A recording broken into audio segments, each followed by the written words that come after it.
नमस्कार। जन्मभूमि टीवी के ताजा एपिसोड में आप सभी दर्शकों को अनुराग वर्मा की राम राम। आज हम एक ऐसे सब्जेक्ट पर बात करने जा रहे हैं, एक ऐसा विषय है जिसने जो पिछले एक साल में जितने भी बड़ी खबरें रही हैं इस देश में, राम मंदिर हो गया, चुनाव हो गया लोकसभा के 2024 के, उससे भी जिसने ज्यादा मीडिया में सुर्खियां बटोरी, वो बटोरी श्री अरविंद केजरीवाल और आम आदमी पार्टी ने।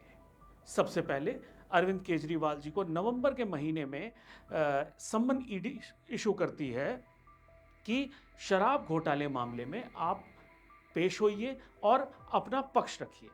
उसके बाद सम्मन पे सम्मन आते गए और पेश नहीं हुए। अंततः जब उन्हें पेश होना पड़ा तो उनकी गिरफ्तारी हो गई। उनकी गिरफ्तारी के बाद उनकी पार्टी के अंदर ऐसे ऐसी घटनाएं हुई जो मीडिया में लगातार छाई रही। अब ताजा खबर जो है वो ये है कि जब अरविंद केजरीवाल जी बेल पे बाहर हैं तो उनके घर उनकी ही पार्टी की सांसद, राज्यसभा सांसद स्वाति मालीवाल जी उनसे मिलने गई। स्वाति मालीवाल जी वही हैं जो दिल्ली महिला आयोग की अध्यक्ष रहीं और वहां रहते हुए उन्होंने बहुत सुर्खियां बटोरी। ऐसी भी बहुत अफवाहें रहीं। हालांकि अरविंद केजरीवाल जी ने उनका खंडन किया, लेकिन फिर भी एक बहुत खबर रही कि वो अरविंद केजरीवाल की बहुत करीबी के रिश्तेदार हैं और उनके बहुत क्लोज रही हुई हैं। इस वजह से उनको दिल्ली महिला आयोग का चेयरपर्सन बनाया गया। वो पूर्व आम आदमी पार्टी के नेता नवीन जयहिंद की पत्नी भी रही है, लेकिन अब उन लोगों का तलाक हो चुका। अब ये घटनाक्रम क्या है कि वो सुबह सुबह अरविंद केजरीवाल जी से मिलने उनके घर पहुंचती हैं। अच्छा, ये इकलौती इस समय ऐसी नेता हैं जो अरविंद केजरीवाल को, जो सबसे ज्यादा उनका पॉपुलर नाम है सर जी या सर, उस नाम से नहीं सीधे नाम लेके बुलाती हैं, तो क्लोजनेस का वो लेवल उनका रहा हुआ है। वो जब उनके घर पहुंचती हैं तो अरविंद केजरीवाल जी के जो पीएस थे विभव कुमार, उन्होंने उनके साथ मारपीट करी। इसके बाद इन्होंने पीसीआर को कॉल किया, लेकिन फिलहाल फॉर्मल कोई कंप्लेंट नहीं दी गई। अब संजय सिंह ने एक प्रेस कॉन्फ्रेंस में आके रस्म अदायगी करी कि हाँ, ऐसा कुछ उनके साथ गलत हुआ और उसको पार्टी संज्ञान में ले रही और ऐसे किसी व्यक्ति को छोड़ा नहीं जाएगा जो महिलाओं के साथ अभद्र व्यवहार कर रहा है। लेकिन ऐसा इसके पीछे क्या है, मुझे इस प्रोग्राम को लाने में जो कुछ घंटे ज्यादा लग गए, उसका सबसे बड़ा कारण यह था कि मैंने उन लोगों से बहुत ज्यादा बातें करी जो आम आदमी पार्टी को बहुत करीब से जानते हैं और उसको रेगुलर कवर करते हैं। तो अंदर का किस्सा यह माना जाता है कि सुनीता केजरीवाल, जो अरविंद केजरीवाल जी की पत्नी हैं, उनके और स्वाति मालीवाल के संबंध कभी भी अच्छे नहीं रहे। तो एक ये कारण रहा कि स्वाति मालीवाल और सुनीता केजरीवाल का जो अपनी जो रिफ्ट थी वो अब धीरे धीरे बाहर आई और वो इस तरह के झगड़े में तब्दील हुई। मेरा जो इस प्रोग्राम को बनाने का सबसे बड़ा मकसद क्या था और जो सबसे बड़ी खबर मैं जो निकालना चाहता था वो ये था कि अरविंद केजरीवाल जी जब 2 जून को जेल में वापस जाएंगे तो दिल्ली की बागडोर कौन संभालेगा। पॉलिटिकल पॉलिटिकल कॉरिडोर्स में एक खबर बहुत तेजी से घूम रही है कि जेल जाने से पहले अरविंद केजरीवाल जी सुनीता केजरीवाल जी की ताजपोशी करके जाएंगे। जी हां, आपने सही सुना, दिल्ली वासियों की अगली मुख्यमंत्री सुनीता केजरीवाल जी होंगी। ये जो अभी तक नाटक चल रहा था कि मेरा बेटा अरविंद केजरीवाल जेल से शासन करेगा, अरविंद केजरीवाल जी ने एक सर्वे कराया था जिसमें लोगों ने कहा था कि अरविंद केजरीवाल जेल से ही शासन करे, हमें कोई समस्या नहीं। और वो सर्वे का विश्वसनीयता पे कृपा करके कोई सवाल मत उठाइए, वो अपने लोगों ने अपने लोगों के द्वारा अपने लोगों के लिए सर्वे हुआ था, तो उसमें कोई उसकी विश्वसनीयता नहीं है। अरविंद केजरीवाल जी को जेल से शासन करना था जब तक कि उनका कोई सक्सेसर फाइनल नहीं हो जाता। अब जब से अरविंद केजरीवाल जेल में गए, जो मैं अब वो घटनाक्रम बता रहा हूं, जो आम आदमी पार्टी के अंदर का जो एक तरह से ज्वालामुखी पे जो बैठा हुआ है, वो उसका कारण क्या है। जब से अरविंद केजरीवाल जी जेल में गए तो सेकंड लाइन लीडरशिप की बात चली कि अगला नेता कौन है। अगर अरविंद केजरीवाल जेल में है तो अगला नेता कौन है और कौन मुख्यमंत्री बनेगा, क्योंकि कोई भी विधायक है वो ये नहीं चाहता कि राष्ट्रपति शासन लगे या जल्दी चुनाव कराए जाएं। वो चाहते हैं कि वो 5 साल अपना पूरा करें और उसके बाद वो चुनाव में जाए। ऐसी स्थिति में एक थोड़ा सा कन्फ्यूजन बना, क्योंकि जितने भी बड़े नेता थे जो अरविंद केजरीवाल के बाद के थे, चाहे वो सत्येंद्र जैन हो, चाहे वो संजय सिंह हो या मनीष सिसोदिया हो, जितने भी ये 3 बड़े नेता थे वो तीनों के तीनों जेल में थे। अब पार्टी की बागडोर किसके हाथ में रहेगी? भारतीय लोकतंत्र की एक खूबी है कि जब भी क्षेत्रीय छत्रप जब जेल जाता है किसी भी आरोप में, चाहे वो भ्रष्टाचार के ही आमतौर पे हुए हैं, तो भ्रष्टाचार के आरोप में जब वो जेल जाता है तो वो अपनी कलई ना खुले इसके डर से वो सत्ता अपनी पत्नी को देके जाता है, जिसका जीवंत उदाहरण सबसे बड़ा है इस देश में अगर कोई है तो लालू प्रसाद यादव जी ने रातों रात राबड़ी देवी को मुख्यमंत्री बना दिया था। जब हम लोग मीडिया में उस समय भी हुआ करते थे, तब हम लोग को पता ही नहीं था राबड़ी देवी का नाम कहाँ है। हमने पहली बार सुना था कि कोई राबड़ी देवी हैं जो उनकी पत्नी हैं और वो अब मुख्यमंत्री। लेकिन अब इस समय हमें कम से कम ये पता है कि वो धीरे धीरे प्रोग्रेशन हुआ। सबसे पहले जब वो जेल गए तो उन्होंने दिल्ली में चुनाव की कमान सुनीता केजरीवाल को दी। अभी जो 1-2 दिन पहले पंजाब के स्टार प्रचारकों की लिस्ट आई, उसमें सुनीता केजरीवाल जी का नाम बहुत ऊपर रखा गया, वहां के बड़े नेताओं से ऊपर रखा गया। ये तैयारी कहीं ना कहीं चल रही है कि जब अरविंद केजरीवाल जी वापस जेल जाएंगे तो वो सुनीता केजरीवाल जी को दिल्ली की बागडोर दे के जाएंगे, जिससे नंबर 1 राष्ट्रपति शासन का, उपराज्यपाल के शासन का खतरा खत्म हो। नंबर 2, पार्टी में जो टूट होने की संभावना बताई जा रही है वो कम हो जाए, और अगर कहीं कोई छोटा नेता पार्टी में कुछ डिसरप्शन करना चाह रहा हो तो उससे छुटकारा मिल सके। अब सुनीता केजरीवाल जी ही क्यों? एक जो 2 बड़े नेताओं के नाम आते हैं कि जब जो लोग जेल में थे उनके अलावा जो 2 बड़े नेता, 3 बड़े नेता बाहर थे, उसमें से एक स्वाति मालीवाल हो गई, एक राघव चड्ढा हो गए और तीसरी आतिशी जी हो गई। आतिशी के साथ प्रॉब्लम ये है कि आतिशी का पॉलिटिकल क्लाउट इतना नहीं है कि वो सीएम की कुर्सी के लिए उनको मुफीद माना जाए। बाकी 2 राघव चड्ढा और स्वाति मालीवाल, इन 2 के नाम पे। लेकिन एक जो अंदर खाने में खबर ये चल रही है कि 2 ऐसे फोन जो स्वाति मालीवाल के नाम से खरीदे गए थे वो मिसिंग हैं, और ईडी चाहता है कि उसकी एक्सेस दी जाए और उसके डिटेल्स दिए जाएं कि उससे क्या डील से रिलेटेड जो मुकदमा है एक्साइज घोटाले का, शराब का घोटाले का, उसमें उसमें कुछ सबूत हैं जो फोन स्वाति मालीवाल के नाम से खरीदे गए थे। वो फोन गायब हो चुके हैं और इस वजह से स्वाति मालीवाल पे भी गिरफ्तार होने का खतरा मंडरा रहा है। ऐसी स्थिति में जो अंदर के लोग बताते हैं, जो खबरें हैं, वो ये है कि स्वाति मालीवाल जी का इस मामले में अरविंद केजरीवाल और विभव, जो विभव पे भी इंक्वायरी चल रही है, एक्साइज स्कैम पे विभव पे भी इंक्वायरी है, तो इसमें आपस में इन लोगों की कुछ बहस हुई, कुछ लड़ाई झगड़ा हुआ और उसके बाद ये मारपीट तक नौबत आई। दूसरा नाम जो बड़ा है वो राघव चड्ढा का है।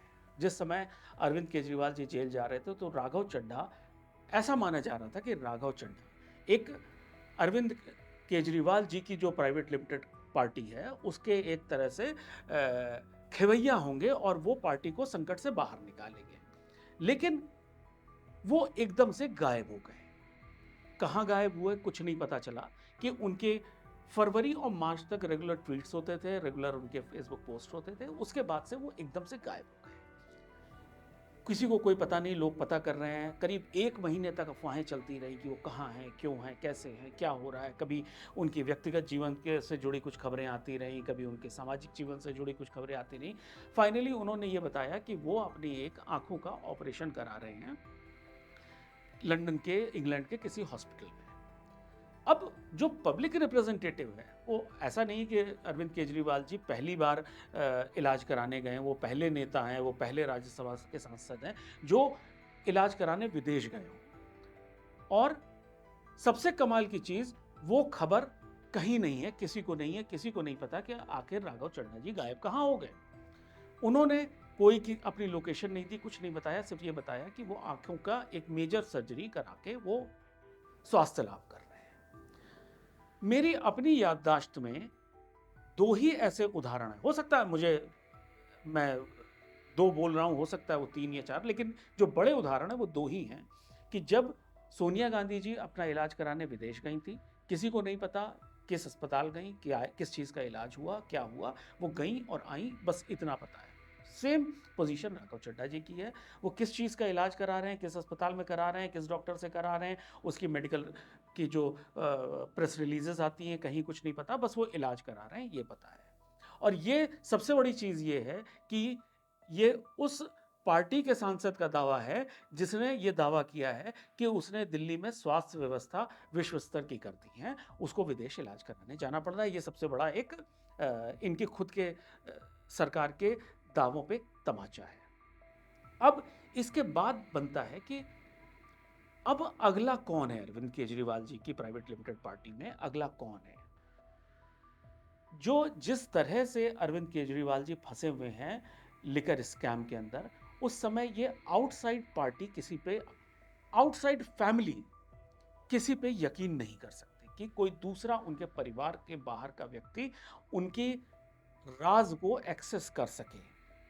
नंबर 1 मजबूरी उनके सामने ये है।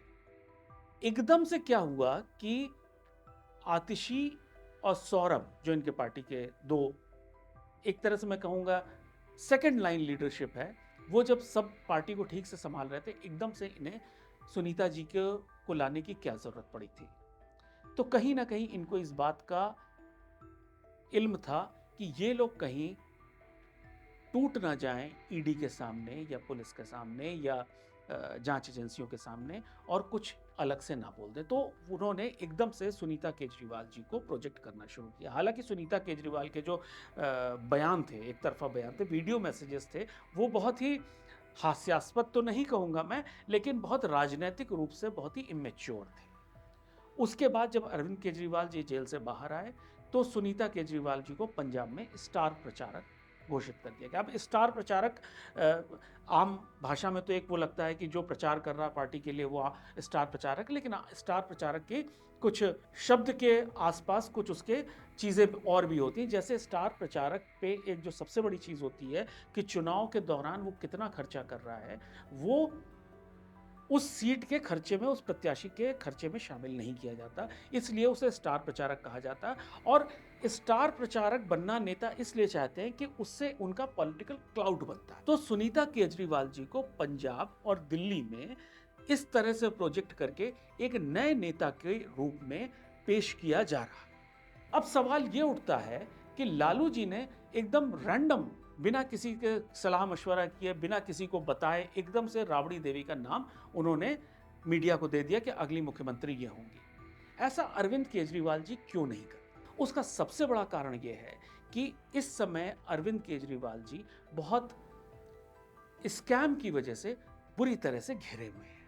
उन्हें इस तरह से वो अपनी पार्टी की लीडरशिप को नाराज नहीं करना चाहते। और इस पार्टी का जो सबसे बड़ी खासियत रही है, भले ही ये अरविंद केजरीवाल जी की प्राइवेट लिमिटेड पार्टी है, लेकिन इसमें खून पसीना बहुत लोगों ने बहाया।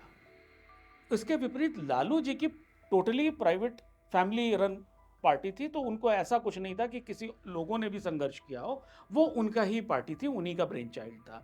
यहाँ पे ये स्थिति अलग है, ये आंदोलन से निकली हुई पार्टी थी और आंदोलन के हीरो अरविंद केजरीवाल से ज़्यादा बड़े लोग और भी थे। तो ऐसी स्थिति में इन्हें एकदम से सुनीता केजरीवाल को सीएम के रूप में स्टैब्लिश करना थोड़ा सा मुश्किल था। तो जो अंदर खाने खबर है कि सुनीता केजरीवाल जब ये 2 जून को वापस अपनी इंटरिम बेल के बाद जेल में सरेंडर करेंगे, उस समय सुनीता केजरीवाल जी दिल्ली की अगली मुख्यमंत्री होंगी। एक नैरेटिव आम आदमी पार्टी ने और बहुत जबरदस्त चलाया, वो ये चलाया कि चुनाव में आम आदमी पार्टी की परफॉर्मेंस खराब करने के लिए बीजेपी ने जानबूझ के उनको मुकदमे में फंसाया और जेल भेजा गया। अगर इसको जो कानून के जानकार, जो इस व्यवस्था के जानकार लोग हैं, अगर ये इसको एनालाइज करते हैं तो वो ये मानते हैं कि अरविंद केजरीवाल को ये तो पता था कि उनकी गिरफ्तारी निश्चित है और लोकसभा चुनाव बस अब आने वाले हैं। ऐसी स्थिति में ये चुनाव में माइलेज कैसे लें, ये इनके लिए सबसे बड़ा चैलेंज था। तो इन्होंने बहुत ही स्मार्टली अपनी शुरुआत के सारे सम्मन्स को इग्नोर किया, उस पर नहीं अपीयर हुए। जिस समय ये अपीयर हुए या इन्हें होना पड़ा, उस समय स्थिति ये थी कि इनकी अगर गिरफ्तारी होती है तो लोकसभा चुनाव एकदम आसपास होंगे, जिससे इनको सहानुभूति मिल सके।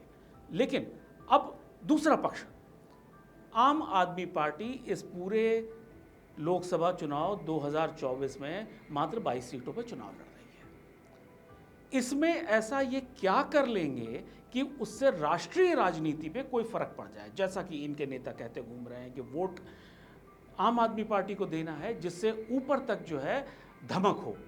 अब वो धमक उन्हीं को पता होगी क्या होगी क्या नहीं होगी, लेकिन 22 सीटों पर चुनाव लड़के वो क्या कर पाएंगे वो अरविंद केजरीवाल जी को ज़्यादा पता होगा। हम लोग इतना ज़्यादा सिर्फ उनके एक्शन के बाद उसको एनालाइज कर सकते हैं, उनका क्या एक्शन होगा वो उनको ही ठीक से पता होता है। तो आज के एपिसोड में इतना ही। बहुत ही जल्दी कुछ इसी तरह की जानकारी के साथ फिर जुड़ेंगे। तब तक के लिए नमस्कार।